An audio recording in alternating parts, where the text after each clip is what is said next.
SEBI आणि नाबार्ड या 2 exam दिल्या. त्यामध्ये सेबीमध्ये सुद्धा मी मेन्सपर्यंत गेलो. मेन्स नंतर अजून रिझल्ट आला नाही फायनल, परंतु नाबार्डमध्ये माझं सिलेक्शन झालं. जळगावमधील जे डिस्ट्रिक्ट डेव्हलपमेंट ऑफिसर आहेत ते मला एका ठिकाणी मिळाले आणि त्यांनी मला या पदाबद्दल सांगितलं. आणि तेव्हाच नाबार्ड सेबी या रेग्युलेटरी बॉडीची ॲडव्हर्टाइजमेंट आलेली होती आणि मी या पदासाठी अप्लाय केलं. सर, राज्यसेवा 2024 सर, यासाठी मी खूप जास्त प्रयत्न केले होते. सेबी आणि नाबार्ड या 2 एक्झाम दिल्या. त्यामध्ये सेबीमध्ये सुद्धा मी मेन्सपर्यंत गेलो. मेन्स नंतर अजून रिझल्ट आला नाही फायनल, परंतु नाबार्डमध्ये माझं सिलेक्शन झालं. अबाउट प्रिपरेशन की कधी स्टार्ट करायला पाहिजे तुम्हाला काय वाटतं? लवकर तयारी म्हणजे पूर्ण स्पेशलाइज सब्जेक्ट असं म्हणजे पूर्ण पॉलिटी रीड करतो असं करण्यापेक्षा बेसिक तुम्ही जे काही ग्रॅज्युएशन करताय सगळ्यात पहिले तर तेच नीट करायला पाहिजे असं मला वाटतं. डेफिनेटली तुम्हाला जर त्यात करिअर करायचं आहे ना, त्याबद्दल तुम्ही इन्फॉर्मेशन घ्या. जर काही तुमच्याकडे मेंटर्स असतील त्यांना भेटा, त्यांच्याकडनं काही गायडन्स घ्या की आत्ता या क्षणी काय करायला पाहिजे. नमस्कार, स्वागत आहे सर्वांचं आपल्या एक्झाम मंत्राच्या प्लॅटफॉर्मवर. आणि परत एकदा आपल्यासोबत आज एक नवीन टॉपर वेगळ्या पदावर ज्यांची नियुक्ती झालेली आहे ते आपल्यासोबत जोडल्या गेलेल्या आहेत. या निमित्तानं आपण ज्या काही अपॉर्च्युनिटीज आहेत, MPSC स्पर्धा परीक्षा सोडलं किंवा UPSC सिव्हिल सर्व्हिसेस सोडलं तर बाकी शासकीय सेवा ज्या आहेत त्याच्यामध्ये सेंट्रल गव्हर्नमेंटच्या असतील किंवा इतर असतील त्याच्या बाबतीमध्ये एक चांगली चर्चा आपण करूयात. तर रोहित, तुमचं खूप खूप अभिनंदन. Thank you sir. रोहित पाटील जे आहेत त्यांचं नाबार्ड ग्रुप ए सर्व्हिसमध्ये त्या ठिकाणी सिलेक्शन झालेलं आहे. भारतामधून फक्त 48 जागा त्या ठिकाणी होत्या आणि महाराष्ट्रातले फक्त 2च विद्यार्थी त्यात सिलेक्ट झालेत. त्यात एक रोहित आहेत. रोहित, तुमचं खूप खूप अभिनंदन आणि कौतुक. Thank you sir. तर रोहित, प्रथमतः तुम्ही सांगा की तुम्ही कुठून येता, काय तुमचं स्कूलिंग कसं झालं काय? सर, मी प्रॉपर जळगाव जिल्ह्यातून आलो आहे. बरं. मी शालेय शिक्षणानंतर पूर्ण माझं डिप्लोमा इंजिनिअरिंग हे पुण्यातूनच केलं आहे. पण पुण्यानंतर मी इंजिनिअरिंग झाल्यानंतर मी थोडं मेकॅनिकल इंजिनिअरिंग रिलेटेड जॉब्स केले. पण लहानपणापासून सिव्हिल सर्व्हिस करण्याचं स्वप्न होतं. सो मी जॉब सोडून मग UPSC आणि MPSC याकडे वळालो आणि तिथे मी इंटरव्ह्यूपर्यंत माझा प्रवास आहे. म्हणजे ते तुम्हालाही माहिती, तुमच्याकडनंच मी खूप वेळा इंटरव्ह्यूसाठी गायडन्स घेतले. आणि रिसेंटलीच मी हे सगळं क्विट करून IT मध्ये सुद्धा शिफ्ट झालो होतो. पण फॉर्च्युनेटली एका जळगावमधील जे डिस्ट्रिक्ट डेव्हलपमेंट ऑफिसर आहेत ते मला एका ठिकाणी मिळाले आणि त्यांनी मला या पदाबद्दल सांगितलं. आणि तेव्हाच नाबार्ड सेबी या रेग्युलेटरी बॉडीची ॲडव्हर्टाइजमेंट आलेली होती आणि मी या पदासाठी अप्लाय केलं आणि होपफुली सर माझं सिलेक्शनही झालं. छान, खूप छान. आता थोडंसं एक तुमचा जो स्पर्धा परीक्षेचा प्रवास आहे त्याच्याबद्दल सांगा की कधी सुरुवात केली, UPSCचे अटेम्प्ट दिले का, MPSCचे दिले का, आणि त्यात काय काय तुम्हाला अचिव्हमेंट्स मिळाल्या? सर, मी UPSC असो किंवा MPSC असो, यामध्ये UPSCमध्ये CDS, CAPF, सिव्हिल सर्व्हिस सगळ्या एक्झाम दिल्यात. त्यामध्ये मेन्स इंटरव्ह्यूपर्यंत तर मी जात होतो, परंतु एकंदरीत जो ओव्हरऑल स्कोअर असतो ज्यावर मेरिट डिसाईड होता, सो तिथे मी थोडं कमी पडत होतो. सो मेरिट आउट होत होतो. राज्यसेवेला सुद्धा मी 2 वेळेस इंटरव्ह्यूला गेलो. अगदी 2024 साली जी राज्यसेवा झाली त्यातसुद्धा JMLमध्ये माझा 412च्या आसपास रँक आलेला होता, परंतु फायनल रँक मिळाली नाही. आणि सर, या व्यतिरिक्त मला कॅबिनेट सेक्रेटरीमधून जे आपण रॉमध्ये म्हणतो त्यामध्ये सुद्धा इंटरव्ह्यू आलेला, मी त्यापर्यंत सुद्धा गेलो. आणि बाकी सर, हे जे बाकीच्या एक्झाम त्यासुद्धा मी देत होतो, परंतु त्या इतक्या सिरियसली प्रिपेअर नव्हतं करत. आणि ह्यावेळेस सर मी फक्त रेग्युलेटरी बॉडीजमध्ये सेबी आणि नाबार्ड या 2 एक्झाम दिल्या. त्यामध्ये सेबीमध्ये सुद्धा मी मेन्सपर्यंत गेलो. मेन्स नंतर अजून रिझल्ट आला नाही फायनल, परंतु नाबार्डमध्ये माझं सिलेक्शन झालं. वा, गुड. आता ही जी परीक्षा आहे याच्याबद्दल थोडं बेसिक सगळ्यांना सांगा की परीक्षा क्रायटेरिया काय आहे, साधारणतः कधी होते, किती स्टेजेस आहेत, काय प्रिपेअर केलं पाहिजे, नाबार्ड एकंदरीत तुमच्या सर्व्हिसेसचं नाव काय आहे? सर, मी आधी एक्झामबद्दल बोलतो. बोला. ही एक्झाम 4 स्टेजेसमध्ये होते. जनरली आपण ज्याप्रमाणे MPSCमध्ये देतो प्रिलिम मेन्स, त्याचप्रमाणे ते फेज 1, फेज 2, फेज 3 आणि फेज 4 असते. त्यामध्ये फेज 1 ही क्वालिफाईंग असते. यामध्ये सब्जेक्ट जर म्हटलं तर काही सब्जेक्ट हे बँकिंग रिलेटेड असतात आणि काही हे स्पेशलाइज सब्जेक्ट, जसं नाबार्डमध्ये काही decision making agricultural rural development economic social planning, जे त्यातला एक सब्जेक्ट हा UPSCशी निगडीत आहे.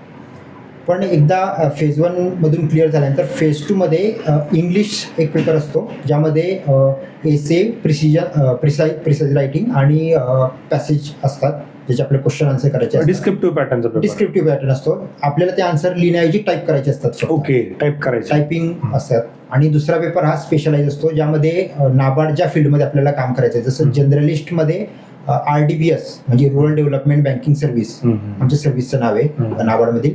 तर मग त्यामध्ये ARD, ESI या रिलेटेड टॉपिक्स असतात आणि करंट अफेअर्समधील स्कीम्स रिसेंट, यामध्ये सुद्धा काही ऑब्जेक्टिव्ह क्वेश्चन असतात आणि काही डिस्क्रिप्टिव्ह. यामध्ये डिस्क्रिप्टिव्हमध्ये सुद्धा आन्सर टाईप्स करायचे असतात कॉम्प्युटरवर. आणि त्यानंतर मग सायकोमेट्रिक टेस्ट होते फेज 3मध्ये, जी सुद्धा क्वालिफाईंग असते, पण ती इंटरव्ह्यूला एक सप्लिमेंटरी असते. म्हणजे त्याचे जे काही ॲनालिसिस आहे ते इंटरव्ह्यूमध्ये ते बघतात. आणि लास्ट स्टेज इंटरव्ह्यू, आणि मग फायनली फेज 2 आणि फेज 3, फेज 4 हे सगळ्यांचं कॅल्क्युलेशन करून फायनल रिझल्ट येतो सर. अरे वा, खूप छान. आणि एलिजिबिलिटी क्रायटेरिया काय याला, कोण पात्र ठरतं? सर यामध्ये जनरलिस्ट आणि स्पेशलिस्ट ह्या दोघंही डिफरंट पोस्ट असतात. जनरलिस्टसाठी ग्रॅज्युएशन सब्जेक्ट प्लस त्याला क्रायटेरिया 60%चा आहे, म्हणजे प्रत्येक सेमिस्टरमध्ये तुम्हाला 60% मिळाले पाहिजे. ओके.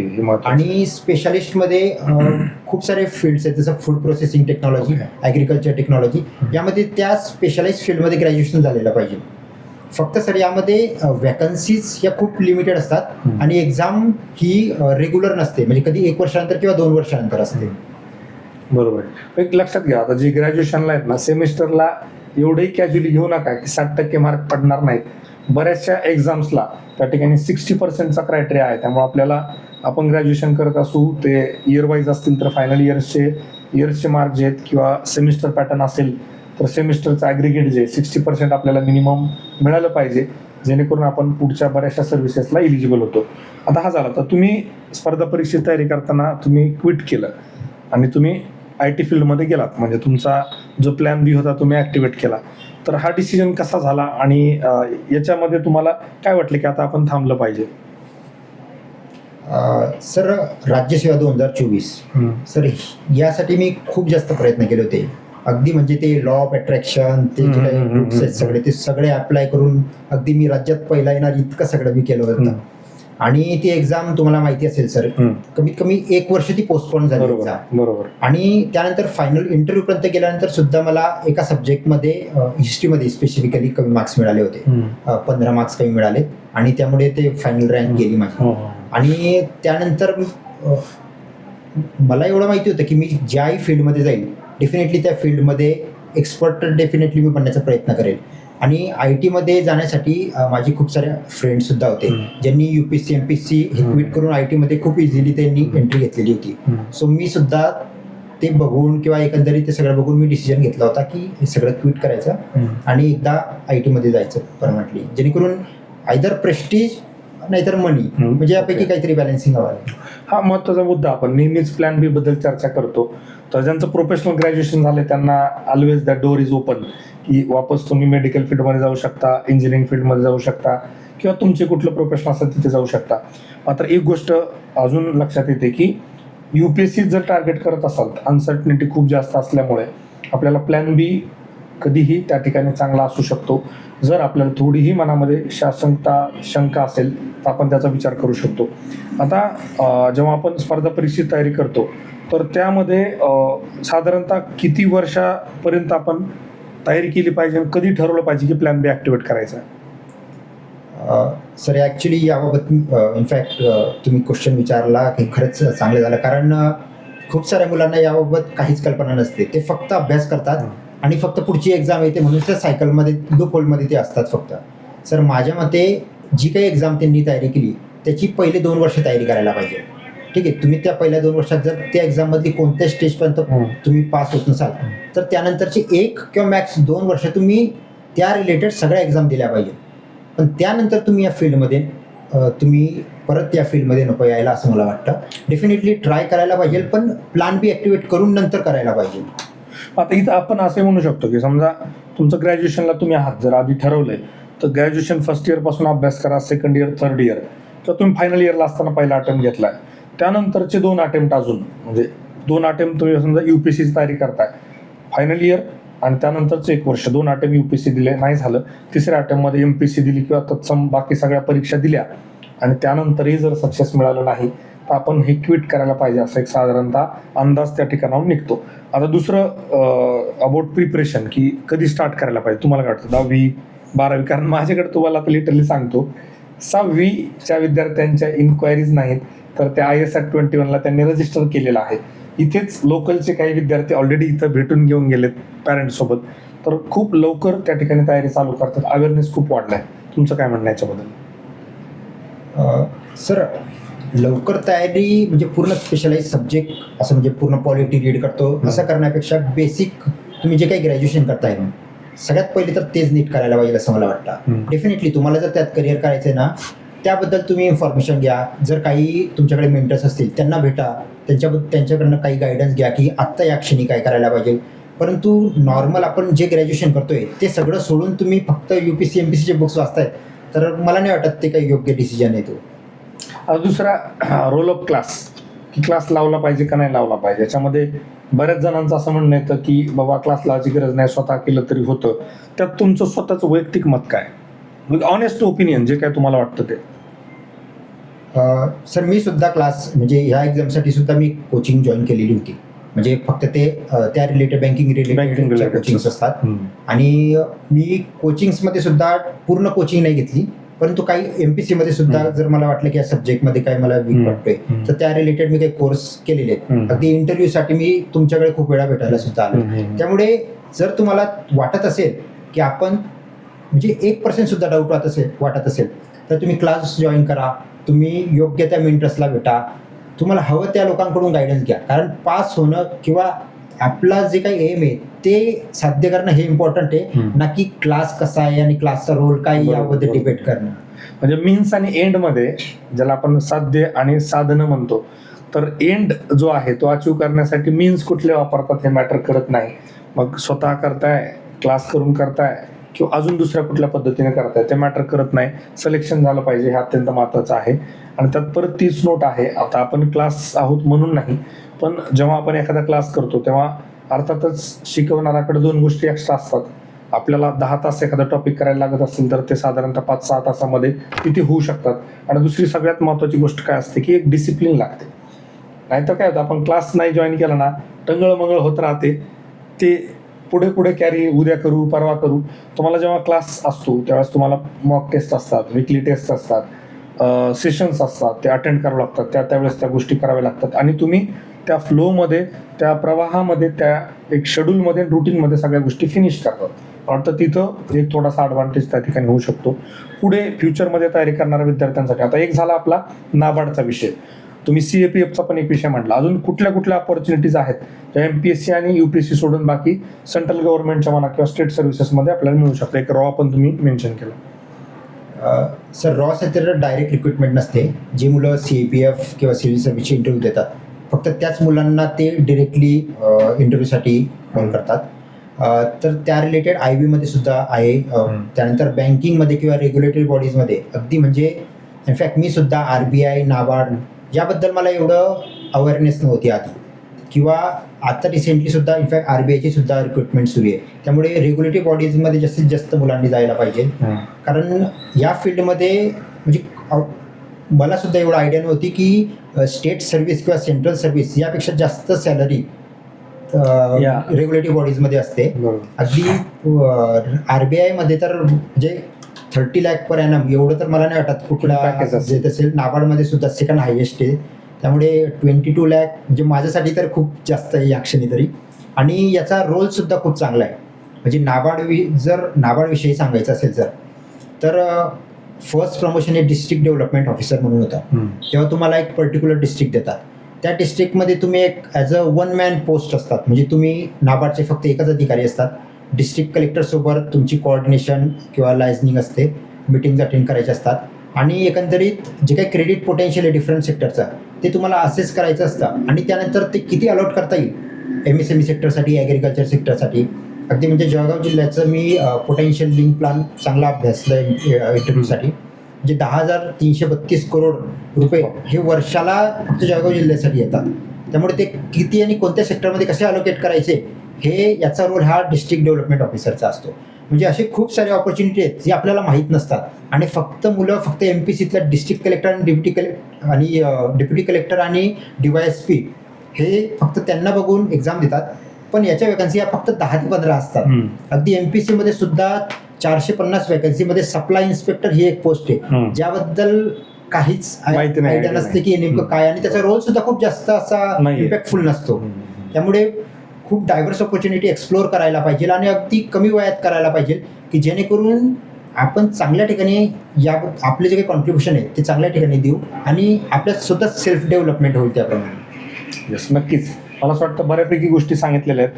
अपॉर्च्युनिटीज लक्षात घ्या. म्हणजे UPSC MPSC सोडल्यानंतर बाकी RBI मध्ये ग्रेड B ची खूप चांगली पोस्ट आहे. माझे खूप सारे मित्र UPSCला प्रिपेअर करत असताना SIACला होते, आज खूप चांगल्या सॅलरीवर त्या ठिकाणी आहेत आणि त्यानंतर UPSC तयारी सोडून दिली. एवढे चांगले जॉब आहेत. नाबार्ड बँकिंग रेग्युलेटरी बॉडीजचे झाले, CAPF झालं, CDS झालं, त्यानंतर तुम्हाला IB मध्ये पण आहे, रॉ मध्ये पण आहे आणि याच्या रिलेटेड अजून भरपूर परीक्षा आहेत. आणि आता सगळ्यात महत्त्वाचं MPSC कडे सरळ सेवा आल्यामुळं आपण बघितलं जवळपास 73 सेवा नवीन त्या ठिकाणी आलेल्या आहेत. त्याच्यामध्ये gazetted group E group B असेल, त्यानंतर नॉन गॅझेटेड ग्रुप B असेल किंवा ग्रुप C असेल, या सगळ्या पदांच्या भरती आता MPSCद्वारे होणार आहेत.